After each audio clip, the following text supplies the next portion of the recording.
Hello all, welcome to IRF result factory. So మన ఐఆర్ఎఫ్కి సంబంధించి eligibility test అనే దాన్ని February 5th కండక్ట్ చేస్తామని చెప్పి అనౌన్స్ చేశాం కదా. అయితే ఆ ఎలిజిబిలిటీ టెస్ట్ రాసే ముందర అండ్ ఈ క్యాంపస్ గురించి అలాగే ఐఆర్ఎఫ్లో మనం కండక్ట్ చేసే ప్రోగ్రామ్స్ గురించి ఒకసారి మేము మీతో షేర్ చేసుకుందామని చెప్పేసి అనుకుంటున్నాం. సో మీకు ఎలిజిబిలిటీ టెస్ట్ ఇంకా బాగా కాన్ఫిడెంట్గా రాయడానికి అసలు మీరు ఎలాంటి ప్రోగ్రామ్స్ని యూటిలైజ్ చేసుకోబోతున్నారు ఈ ఐఆర్ఎఫ్లోకి వెళ్తే అనేది తెలియడం కూడా మీకు చాలా అవసరం. సో అందుకనే ఈ వీడియో. మీకు ఆల్రెడీ తెలుసు, మన ఐఆర్ఎఫ్ అనేది 5 acres రెసిడెన్షియల్ క్యాంపస్ కింద మనం ఎస్టాబ్లిష్ చేసాం. సో ఇది స్టార్ట్ చేసిన with in that 6 to 8 months లోపే ఒక సక్సెస్ మీట్ని కండక్ట్ చేసాం. అండ్ ఇంకొక 2 monthsలో మనం ఇంకొక సక్సెస్ మీట్ని కూడా కండక్ట్ చేయబోతున్నాం. అంటే షార్ట్ స్పాన్ ఆఫ్ టైంలో ఇదంతా ఎలా పాసిబుల్ అవుతుంది అంటే స్టూడెంట్స్కి ఎలాంటి ప్రోగ్రామ్స్ ఇక్కడ వాళ్ళ గోల్ని రీచ్ అవ్వడానికి యూజ్ అయినాయి. మనం క్లాస్ రూమ్ అప్రోచ్ అని చెప్పేసి అంటాం కదా. క్లాస్ రూమ్ అప్రోచ్కి మన ఐఆర్ఎఫ్లో డిఫరెంట్గా ఉండడానికి మనం ఎలాంటి ప్రోగ్రామ్స్ని ఎలాంటి సిస్టమ్స్ని ఫాలో అవుతున్నాం అవి తెలియాలి అంటే ఒకసారి మీరు ఈ వీడియో చూడాల్సిందే. సో ఇక్కడ మీరు ఒకసారి చూడండి. ఒకటి సిట్ అని చెప్పి స్పెషల్ ఇంటెన్సివ్ ప్రోగ్రామ్ అనేది ఐఆర్ఎఫ్లో and one of the major key role play చేసే ప్రోగ్రామ్. అండ్ దీని గురించి చెప్పే ముందర ఇక్కడ ఒకసారి చూడండి, బెస్ట్ ఇన్ఫ్రాస్ట్రక్చర్ అని చెప్పేసి ఇచ్చాం. కేవలం ఏంటంటే మనకి సిలబస్ కంప్లీట్ అయిపోవడం, క్లాసెస్ కంప్లీట్ అయిపోవడం అనేది కాదు. ఇక్కడ స్టూడెంట్ సిలబస్ అయిపోయిన తర్వాత, క్లాసెస్ అయిపోయిన తర్వాత సో రివిజన్ ఏదైతే ఉందో అది స్టూడెంట్కి చాలా ఇంపార్టెంట్. చాలామంది ఏమనుకుంటారు, ఏ డిస్టర్బెన్స్ లేకుండా ప్రశాంతంగా కూర్చొని చదువుకోవాలనుకుంటారు. అలాగే కొంతమంది డిస్కస్ చేస్తూ చదువుకోవాలనుకుంటారు.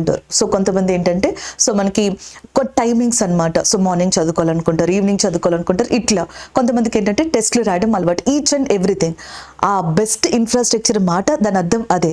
స్టూడెంట్స్కి రివిజన్ ఏదైతే ఉందో మీ సక్సెస్ రేట్లో కీ రోల్ ప్లే చేసేది కదా, అలాంటి రివిజన్కి సంబంధించి ఈచ్ అండ్ ఎవ్రీథింగ్ ఏదైతే యూజ్ అవుతుందో సో దానికి సంబంధించి ద బెస్ట్ ఇన్ఫ్రాస్ట్రక్చర్ని ఇక్కడ ప్రొవైడ్ చేయడం జరిగింది. అందులో ఒకటి మీరు ఇక్కడ చూడొచ్చు, అండ్ కంప్యూటర్ ల్యాబ్. ముఖ్యంగా మనం మాక్ టెస్ట్లు రాయడం కానీ టెస్ట్లు రాయడం కానీ ఇవన్నీ చేస్తూ ఉంటాం. అండ్ ఎక్స్ప్లెనేషన్స్ వినడం కానీ ఇవన్నీ కూడా దానికోసం అని చెప్పేసి కంప్యూటర్ ల్యాబ్ 300 కెపాసిటీ కలిగిన కంప్యూటర్ ల్యాబ్ అనేదాన్ని. అండ్ దాంతోపాటుగా ఇండియా మొత్తంలోనే ఒక 10,000 square feet తోటి ఒక బిగ్గెస్ట్ స్టడీ హాల్ని కలిగి ఉన్న క్యాంపస్ మన ఐఆర్ఎఫ్. దాన్ని కూడా మీకు ప్రొవైడ్ చేయడం అనేది జరుగుతుంది. అండ్ దాంతోపాటుగా next digital class room, and next వచ్చేటప్పటికి expert faculty team and mentors, 15 hours schedule per day అనేది దీని యొక్క మెయిన్ ఫీచర్స్ అనమాట. నేను నార్మల్గా చెప్పినప్పుడు మీకు ఇట్లా అనిపిస్తుంది, కానీ ఒకసారి మీకు దీంట్లో ఒక్కొక్క స్టూడెంట్కి ఒక్కొక్క ప్రోగ్రామ్ మేము తీసుకుని ఒక్కొక్క స్టెప్ ఎట్లా యూటిలైజ్ అయింది అనేది కనుక మీరు అర్థం చేసుకున్నట్టయితే మీకు పర్సనల్గా ఏదైతే ప్రిపరేషన్లో ప్రాబ్లం ఉందో సో దానికి 100% సొల్యూషన్ దొరికినట్టే. మీరు మీ గోల్కి ఆల్మోస్ట్ నియర్ అయినట్టే. ఒక్కసారి ఈ ఐఆర్ఎఫ్లో ఉన్న ప్రోగ్రామ్స్ని కంప్లీట్గా యూటిలైజ్ చేసుకుంటే 100% మీరు అనుకున్న ఏదైతే గోల్ ఉందో దాన్ని ఖచ్చితంగా రీచ్ అయి తీరుతారు. ఎందుకంటే మనకి ఈ ఎస్ఎస్సి దాంట్లో కావచ్చు, బ్యాంకింగ్ దాంట్లో కావచ్చు, క్లాస్ రూమ్లో మనం జనరల్గా ఏం చేస్తూ ఉంటాం, ఒక 6 hours క్లాసెస్ ఏవైతే ఉంటాయో అవి కంప్లీట్ చేసుకుని సిలబస్, దాంతోపాటుగా డైలీ మనకి టెస్ట్ ఎక్స్ప్లెనేషన్ ఉంటుంది. ఇక్కడ వచ్చేటప్పటికి ఏంటంటే మనకి రిప్ ప్రోగ్రామ్ ఎలా ఉంటుంది సేమ్ అలాగే ఇక్కడ స్పెషల్ ఇంటెన్సివ్ ట్రైనింగ్ ఉంటుంది. అయితే ఈ సిట్లో సో మీకు ఒక డేకి వచ్చేటప్పటికి 15 hours మీకు ప్రిపరేషన్కి సంబంధించిన షెడ్యూల్ ఉంటుంది. ఈ 15 hours మీకు 3 to 4 subjects అనేవి కవర్ చేయడం జరుగుతుంది. ఆ రెండు పక్కన పెడితే ఒక్కసారి ఇక్కడ చూడండి, ఇందులో మనకి ఇది మోర్ దెన్ 100 days, మనకి 100 రోజులకి పైగా ఈ స్పెషల్ ఇంటెన్సివ్ ప్రోగ్రామ్ జరుగుతుంది. ఈచ్ అండ్ ఎవ్రీ స్టూడెంట్కి కూడా ఎవరైతే ప్రిపేర్ అవుతారో ఈ కాంపిటేటివ్ ఎగ్జామ్కి, ఎస్పెషల్లీ ఎస్ఎస్సి కావచ్చు, బ్యాంకింగ్ కావచ్చు, ఇట్లాంటి ఎగ్జామ్స్లో సో పీవైక్యూస్ అనేవి మైండ్లో మనకి అలా రన్ అవుతూ ఉంటాయి బ్యాక్గ్రౌండ్లో. అరే ఈ టాపిక్ చదివినప్పుడు పీవైక్యూ, లేకపోతే ఈ సిలబస్ చదివినప్పుడు పీవైక్యూ అని. అలాంటి ప్రీవియస్ ఇయర్ క్వశ్చన్స్ తోటి మన R&D టీమ్తో అండ్ ఒక హ్యాండ్అవుట్స్ లాంటివి ప్రిపేర్ చేయించి, దాంతో పాటుగా దాని మోడల్ క్వశ్చన్స్ ఓరియంటెడ్ తోటి మనకి ఒక హ్యాండ్అవుట్ ప్రిపేర్ చేయించి వాటిని మీతో ప్రాక్టీస్ చేయించడం, అండ్ నెక్స్ట్ అందులో డౌట్స్ వస్తే వాటిని క్లారిఫై చేయడం, ఇలాంటివి కావచ్చు. అండ్ నెక్స్ట్ మన ఫ్యాకల్టీ ఎవరైతే ఉన్నారో వాళ్ళతో స్పెషల్ సెషన్స్ అనేవి కండక్ట్ చేయడం. ఇంకొకటి, ఒక్కొక్క స్టూడెంట్కి ఒక్కొక్క యూనిక్ ప్రాబ్లం ఉంటుంది. కొంతమందికి అండ్ సబ్జెక్ట్స్ డౌట్స్ ఉంటాయి, కొంతమందికి వచ్చేటప్పటికి చదివింది గుర్తుండదు, కొంతమంది అసలు కూర్చొని ఒక 2 hours కంటిన్యూస్గా చదవలేరు, ఇంకొకరికి వచ్చేటప్పటికి అసలు ఏం చదవాలి ఏం చదవకూడదు అనే దాంట్లో ఆ డౌట్లోనే సగం ఆగిపోతాం. ఉంటారు. సో ఇట్లా డిఫరెంట్గా ఉంటాయి. మన స్టూడెంట్స్కి ఏం చేస్తున్నామంటే ప్రతి 15 మంది స్టూడెంట్స్కి ఒక మెంటర్ని సో మనం అలొకేట్ చేయడం జరుగుతుంది. మీరు అట్లా ఆ మెంటర్తో మాట్లాడడం వల్ల, ఒక పర్సన్తో డిస్కస్ చేయడం వల్ల సో కొన్ని ప్రాబ్లమ్స్ అక్కడే సార్ట్ అవుట్ అయిపోతాయి. అండ్ దట్టు మీ ప్రిపరేషన్ ఏదైతే ఉందో వాళ్ళు ఇచ్చే కొన్ని ఇంపార్టెంట్ డీటెయిల్స్ తోటి మీరు చేంజ్ చేసుకోవడం వల్ల మీ ప్రాబ్లమ్స్ అక్కడికక్కడ సొల్యూషన్ దొరకడమే కాకుండా ప్రిపరేషన్ ఈజీగా స్మూత్గా వెళ్ళడానికి కూడా మ్యాక్స్ టు మ్యాక్సిమం పాసిబిలిటీ అనేది ఉంటుంది. అండ్ నెక్స్ట్ వచ్చేటప్పటికి చూసుకున్నట్టయితే ఇండివిజువల్ రిపోర్ట్ అండ్ అటెన్షన్ అని చెప్పేసి ఉంది. అంటే సో ఇప్పుడు మన మీద మనం ఫోకస్ పెట్టుకోవడం వేరు, మన మీద ఎదుటోళ్ళు ఫోకస్ పెట్టడం వేరు. అప్పుడే మనం అలర్ట్గా ఉంటాం. సో అందుకని చెప్పేసి మీరు వచ్చిన దగ్గర నుంచి కూడా ఎన్ని టెస్టులు రాస్తున్నారు, ఎలా క్లాసెస్కి అటెండ్ అవుతున్నారు, మీ ప్రోగ్రెస్ అనేది ఎలా ఉంది, టెస్ట్కి ఎలా చేంజ్ అవుతుంది, అలా ఒక్కొక్కరిది కూడా ఇండివిజువల్ రిపోర్ట్ అండ్ అనాలిసిస్ అనేది మెయింటైన్ చేయడం జరుగుతుంది, మానిటర్ చేయడం జరుగుతుంది. సో మన ఫ్యాకల్టీస్ ఎవరైతే ఉంటారో మన ఫ్యాకల్టీస్ తోటి 1-to-1 ఇంటరాక్షన్ అనేది కూడా ఉంటుంది. చాలా మంది అనుకుంటారు కదా, ఫ్యాకల్టీతో మాట్లాడితే కొంచెం మనకి ప్రాబ్లమ్స్ సొల్యూషన్ దొరుకుతుంది, ఈ సబ్జెక్ట్ ఎలా చదవాలో అర్థమవుతుంది, ఈ సబ్జెక్ట్ ఈజీగా ఎలా చదవాలో అర్థమవుతుంది, సోర్సెస్ ఏంటో అర్థమవుతాయి. సో ఇవన్నీ కూడా మీకు యూజ్ చేసుకునే ఫెసిలిటీస్ అన్నమాట. నార్మల్గా మనం జనరల్గా సిలబస్ని కంప్లీట్ చేసుకోవడం వేరు, రివిజన్లో మనం ఎక్కడో కూర్చుని చదివేసుకోవడం కన్నా మనం చదివేది కరెక్టా కాదా, రెండోది వచ్చేటప్పటికి ఎలా చదివితే బెటర్, ఏ సోర్సెస్ నుంచి చదువుకుంటే బెటర్, ఏ విధానంలో చదువుకుంటే బెటర్, అసలు లాస్ట్ టైంకి ఇప్పటికీ మనం ఎలా ఉన్నామో. సో దాంతో పాటుగా డైలీ ఒక సబ్జెక్ట్ అనే దానికన్నా 2-3 సబ్జెక్ట్స్ని మనం కవర్ చేసుకుంటున్నాం, ప్రీవియస్ ఇయర్స్ని క్వశ్చన్స్ని కవర్ చేసుకుంటున్నాం.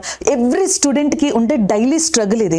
ఆ స్ట్రగుల్ మొత్తాన్ని మేము తీసుకొని దానికి సొల్యూషన్ని ఒక షెడ్యూల్ అండ్ ప్రోగ్రామ్ ఫార్మెట్లో పెట్టి ఐఆర్ఎఫ్లో దీన్ని ఎగ్జిక్యూట్ చేయడం జరుగుతుంది. అందుకే ఎవ్రీ 10 స్టూడెంట్స్లో 7 to 8 అనేది మనకి సక్సెస్ రేట్ కన్వర్షన్ అనేది జనరల్గా ఐఆర్ఎఫ్లో చూడొచ్చు అనమాట. అండ్ నెక్స్ట్ వచ్చేటప్పటికి ఇక్కడ చూడండి, ఇది నేను చెప్పిన స్టడీ హాల్ అని చెప్పేసి అన్నాను కదా, ఇది. అలాగే దాంతోపాటు కంప్యూటర్ ల్యాబ్. ఈ రెండింటికి ఏంటి అంటే 24/7 మీరు యూటిలైజ్ చేసుకోవచ్చు. ఒక్కొక్కరిది ఒక్కొక్క టైమింగ్ ఉంటుంది టెస్ట్ రాసుకోవడానికి కానీ ప్రిపేర్ అవ్వడానికి అని చెప్పి. అందుకే ఇందులో మేము ఏ రిస్ట్రిక్షన్స్ పెట్టట్లేదు, ఇప్పటి వరకే చదువుకోవాలి, ఇప్పటి వరకే ఓపెన్ అయి ఉంటుందని 24/7 ఉంటుంది. సో మీకు ఎలా అయితే టైమింగ్ రివిజన్కి కుదురుతుందో దానికి తగ్గట్టుగా మీరు మాక్ టెస్ట్ రాసుకోవచ్చు, ఎక్స్ప్లెనేషన్ వినొచ్చు. అలాగే దాంతో పాటుగా మీరు డిస్కషన్ కావచ్చు, ఇండివిజువల్గా కూర్చొని చదువుకోవాలనుకుంటే కనుక ఇండివిజువల్గా కూర్చొని కూడా మీరు ప్రిపేర్ అవ్వచ్చు. సో ఈ రెండు నేను చెప్పిన దానికి సంబంధించినవి. ఇకపోతే digital class room.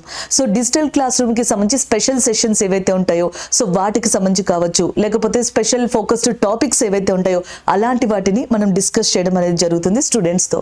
And next నేను చెప్పాను కదా, ఒకసారి ఇక్కడ చూడండి, మనకి ఎలిజిబిలిటీ టెస్ట్ వచ్చేటప్పటికి February 5th జరుగుతుంది, థర్స్డే రోజున. సో మార్నింగ్ 8 to 9 మన IACE 9 బ్రాంచెస్లోని జరుగుతుంది. మన IACEకి సంబంధించి ఏ స్టూడెంట్ అయినా సరే, ఫర్ ఎగ్జాంపుల్ SSC అనుకోండి, SSC CGL Tier 1 ఫార్మెట్లో ఈ ఎగ్జామ్ అనేది ఉంటుంది. SSCకి సంబంధించి అయితే ఎగ్జామ్ ఫార్మెట్ CGL Tier 1 ఫార్మెట్లో ఉంటుంది. అలాగే నెక్స్ట్ ఆఫ్లైన్ మోడ్ అన్నమాట. నెక్స్ట్ మన IACE SSC స్టూడెంట్ ఎవరైనా సరే ఏ బ్రాంచ్లోనైనా ఎగ్జామ్ రాసుకోవచ్చు. మీ నియరెస్ట్ బ్రాంచ్ ఏదైతే ఉందో దానికి వెళ్ళి ఎగ్జామ్ రాయొచ్చు. సేమ్ అలాగే బ్యాంకింగ్ కూడా. సో బ్యాంకింగ్ వచ్చేటప్పటికి February 6th ఉంటుంది, అంటే ఫ్రైడే రోజున మార్నింగ్ 8 to 9 ఉంటుంది. అండ్ ఇది కూడా మనకి చూసుకున్నట్టయితే ఆఫ్లైన్ ఎగ్జామ్ మోడే. అండ్ నెక్స్ట్ ఎగ్జామ్ పేపర్ ఎలా ఉంటుంది అంటే బ్యాంక్ ప్రిలిమ్స్కి ఎలా అయితే ఎగ్జామ్ పేపర్ ఉంటుందో సేమ్ అదే మోడల్లో ఎగ్జామ్ పేపర్ ఉంటుంది. ఇది బ్యాంక్కి సంబంధించి, అలాగే నెక్స్ట్ వచ్చేటప్పటికి ఇది SSCకి సంబంధించి. సో మన IACE స్టూడెంట్స్ ఎవరైతే ఉన్నారో ఈ 9 బ్రాంచెస్లో ఏ బ్రాంచ్లోనైనా మీకు నియర్ బై దగ్గరికి వెళ్ళి మీరు ఆ ఎగ్జామ్ని అటెంప్ట్ చేయొచ్చు అనమాట.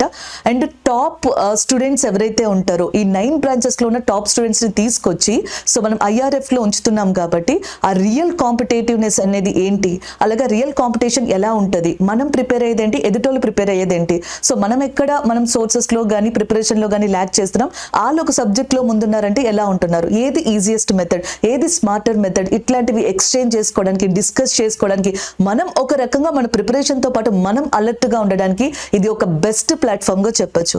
సో ఇది తెలిస్తే అసలు నేను ఎక్కడికి వెళ్తున్నాను అనేది తెలియాలంటే అది దాని యొక్క ఇంపార్టెన్స్ మీకు తెలియాలి. సో అందుకని ఈ వీడియో చేయడం అనేది జరిగింది. And this is all about our IRFగా చెప్పొచ్చు అనమాట. అండ్ ఈ అవకాశాన్ని అందరూ ఖచ్చితంగా యూటిలైజ్ చేసుకోండి. Wish you all the best. Thank you.